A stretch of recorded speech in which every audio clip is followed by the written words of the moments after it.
Good evening, my YouTube viewers. It is Crystal here, and I'm just here to do another code review for you. The code review that I did yesterday was on mtcars simple linear regression, and the code review that I'm going to do today is going to be on mtcars multiple linear regression with weights and biases. And so basically, I thought that since I was working on simple linear regression, then it would be a very good idea to work on multiple linear regression to give you an idea how that works. So I created the program using Google Colab, which is a free online Jupyter notebook hosted by Google. Google Colab is a great platform to use, with the exception that it does not really have an undo function, so you have to be careful not to accidentally overwrite or delete valuable code. If you do, you can go through to the change history or the save history, and you might be able to get the code back that way, but I can't make any promises, so you just need to be very vigilant not to do that. So this program was written in Python because Google Colab is for Python. So the first thing we're going to do after we create our Jupyter notebook is we're going to import pandas as PD, and what pandas does is it creates data frames and processes data. And then we're going to load up the data set that I got off a GitHub account for mtcars. And we're going to read it and we're going to convert it to a data frame. And you can see here that mtcars has been converted to a data frame. It has only 32 rows, and because it has only 32 rows, I decided against splitting it. But normally, if it was a large data set, then what you would do is you would split the data set into training and validation sets. But since it's just a small data set, and we're only doing this to show you how to use multiple linear regression, I didn't split such a small data set. Then what we're going to do is we're going to drop the model. You don't need the model because the model is a string. You won't be able to predict on it because it's a string. If you really had to have it, then you could encode it. But I just decided just to drop the model. I decided it wasn't necessary. And then after we drop the model, we're going to define our x and our y variables. So y equals df.pop npt, so that's your target, and we're just going to pop it out. And then x is the remainder of the data frame. X is going to be .s type float. And I'm not sure if you really need that. Let's just check this. Okay, because I couldn't get it to work last night or the night before when I was working on it. And so there was something in it about being a float. And since there was something in it about being a float, I thought, oh, well, I'll just make everything afloat and that'll solve that problem. Because whenever you are working on programs, you have to use a lot of guesswork.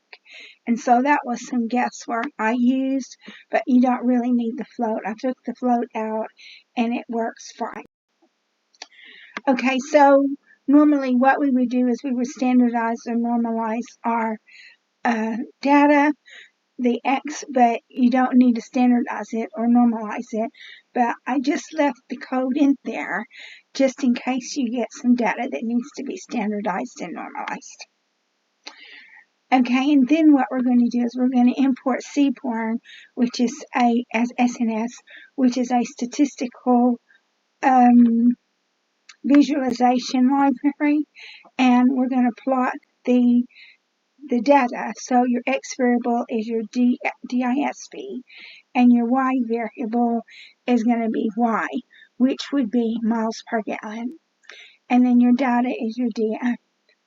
So the GSP I think it's called dispersion, and it's something about how the vehicle works. And I looked it up. We can look it up again.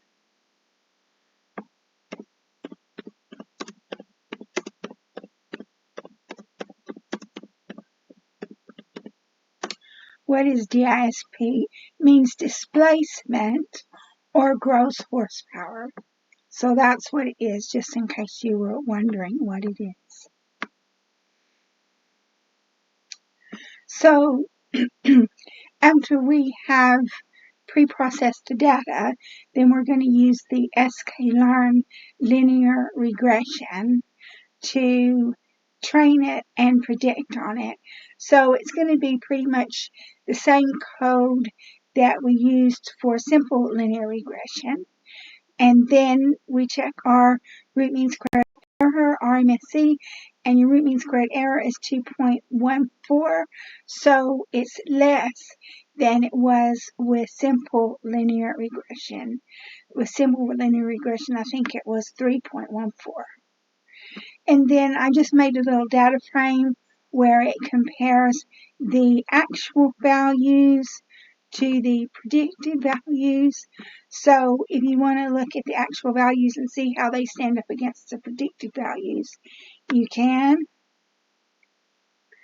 And then we use matplotlib, which is another visualization library.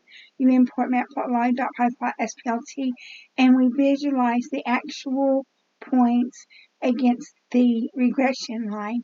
And you can see that that looks better than it did on simple linear regression. So now what we're going to do is we're going to check stat models. So again, you don't have to do anything with stat models. We're going to import stat models.api as SM. Stat models is a statistical library in Python. It had originally been part of the SciPy library, but then they just made it a library all on its own. And so it does things a little bit differently. So model equals sm.ols, that's ordinary least squares, y, x. Results equals model fit, that means you're training the data, and then you're going to print a summary. So you print the summary. And then after that, we make a prediction on it. Ypred equals results.predict x. Ypred equals ypred.revel. Ypred, so you can see the predictions. And then you can see the RMSE is 2.16, which is significantly better than it performed on simple linear regression. And then so we're going to use matplotlib to plot a diagram of the actual values against the regression line. So after we've done stats models, now what we're going to do is we're going to do a made from scratch linear regression. And this is a multiple linear regression class made with NumPy.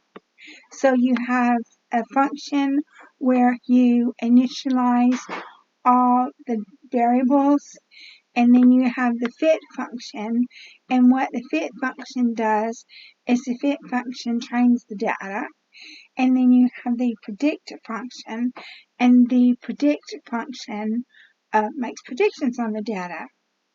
So we say that we set this up, we standardize the data, and then when we have standardized the data, we're going to use the multiple linear regression model, and then we're going to fit it, which will train it, and then we're going to make predictions. And then once we've made predictions, we check the RMSE, and it's 2.19, which is better than the RMSE was with simple linear regression.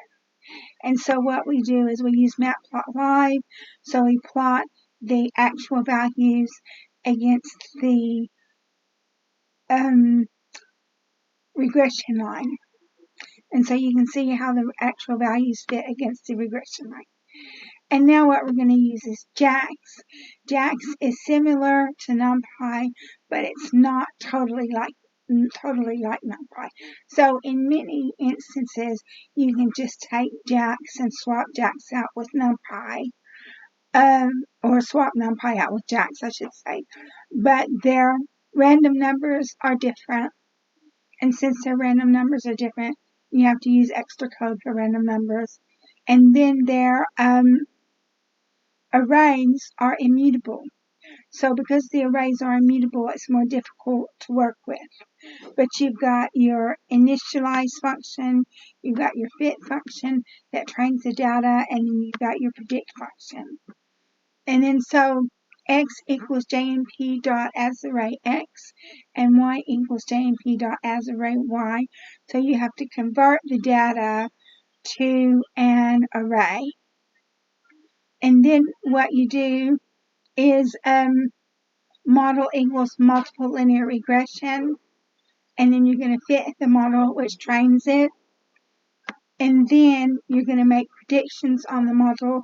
So those are your predictions, and after we make our predictions on the model, then we're going to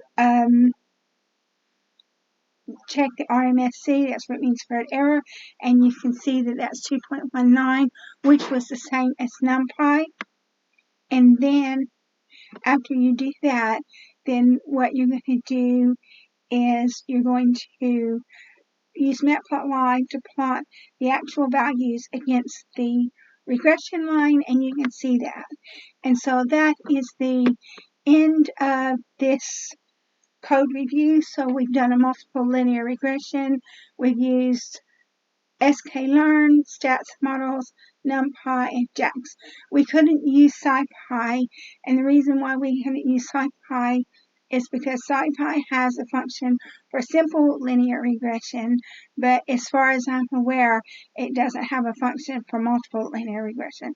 But if you watch the video that I did yesterday, I didn't include SciPy on the video that I did yesterday, and the reason why is because I thought about using SciPy after I had already done the video and after I had already done the blog post. But if you'd like me to give a code review on how to do SciPy, then I will be happy to do a code review on how to do SciPy. But you need to email me or put a message on my video to let me know, because I won't do it if you don't message me. So I'm going to go ahead and close this video. I would like to thank all of my subscribers for supporting my channel. If you like this video, please like, subscribe, and share. If you want to be notified whenever I make a new video, please tap onto the bell button next to the subscribe button. And thank you again for watching my video. I look forward to making more videos for you in the future.